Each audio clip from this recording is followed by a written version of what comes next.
میرے جو والدین ہیں ان کا تمام کاروبار جب سے میں نے ہوش سنبھالا ہے وہ سود کے اوپر مبنی ہے، اور جی اب والدین جو ہے سو حیات میں نہیں ہیں، تو جو ان کا جو بزنس تھا وہ تمام چاچاؤں میں مشترک تھا، اب وہ آپس میں جی تقسیم کر رہے ہیں، تو والد کا جو وراثت تھا وہ اب میرے حصے میں بھی آئے گا، تو اس جو سود پہ پورا ان کا نظام تھا تو اس والے وراثت کو میرے لیے لینا درست ہے یا نہیں؟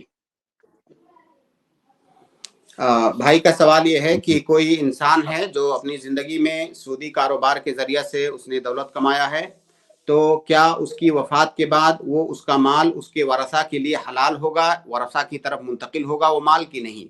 اس کا جواب میں پہلے بھی دے چکا ہوں کہ اگر کسی آدمی نے کوئی ایسا مال کمایا جو کہ حرام لکسب ہی ہے، یعنی فی نفس ہی وہ مال حرام نہیں ہے، کمانے کا جو طریقہ ہے اس کی وجہ سے حرام ہے، تو ایسا مال اس کمانے والے کے لیے تو حرام ہوگا، لیکن اس کی وفات کے بعد وہ مال اس کے ورثہ کی جانب منتقل ہو جائے گا، اس کے ورثہ کے لیے وہ مال حلال ہوگا۔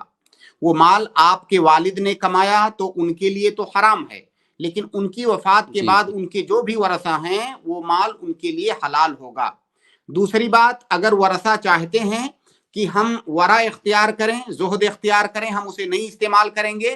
تو یہ ان کے لیے جائز ہے، وہ چاہیں تو اتنا مال صدقہ کر سکتے ہیں، لیکن اگر وہ لینا چاہیں تو ان کے لیے وہ حلال ہے انشاءاللہ، جو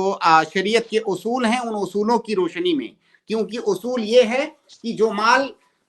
کمانے کے طریقے کی وجہ سے حلال ہوا ہے وہ مال صرف کمانے والے کے لیے حرام ہوتا ہے، وہ اس کے لیے حلال نہیں ہوتا ہے جس نے اس مال کو کمایا نہیں ہے بلکہ کسی اور طریقے سے پایا ہے۔ تو وراثت میں جو مال منتقل ہوتا ہے، تو وراثت میں مال کا منتقل ہونا یہ شرعی طریقہ ہے، لہٰذا وہ مال ورثہ کی جانب منتقل ہو جائے گا۔ اور آپ یاد رکھیں یہ بات میں صرف اس مال کے بارے میں کہہ رہا ہوں جس مال کا اصلی مالک پتہ نہیں ہے، جیسے کسی کے والد کسی سے چوری کر کے لے آئے مال، ہمیں پتا ہے کہ فلاں آدمی سے انہوں نے غصب کیا ہے، ہڑپا ہے مال کو،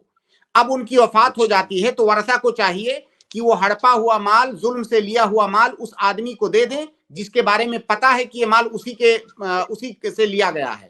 لیکن یہ جو سود کی کمائی ہوتی ہے یا تجارت میں ادھر ادھر ڈنڈی مار کے بےمانی کر کے بہت مختلف طریقوں سے لوگ کماتے ہیں، تو وہ تو پتہ نہیں ہوتا ہے کہ کس کا ہے، تو وہ جی مال ورثہ کی جانب منتقل ہو جائے گا۔ لیکن جس مال کے بارے میں پکا پتا ہے کہ کمانے والے نے ظلمن فلاں انسان سے مال لیا ہے، اس کا مالک نہیں ہے یہ، تو اس طرح کا مال اس آدمی کو دے دیا جائے گا جس کا وہ جو حقیقی مستحق ہے اس کا۔ جی شیخ اگر ٹھیک اس میں یہ کنفرم ہو کہ جو پراپرٹی میں انہوں نے لگایا ہوا ہے بزنس میں کہ فلاں ہی آدمی مخصوص آدمی سے وہ پیسہ لیتے رہے، لگاتے رہے، پھر جب وقت ہوتا دیتے رہے، پھر لیتے رہے ان سے، تو اس سلسلے میں شیخ؟ دیکھیے بھائی،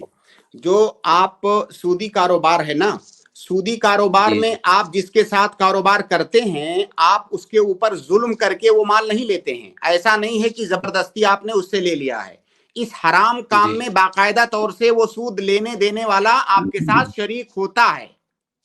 تو جی اس جی کو یہ جی نہیں کہیں گے کہ اس کی رضامندی کے بغیر لے لیا ہے، تو وہ مال جو اچھا کسی سے ظلمن اور غصبن لے لیا جائے اس کی رضامندی کے بغیر اس کا حکم الگ ہوتا ہے، لیکن جو مال جی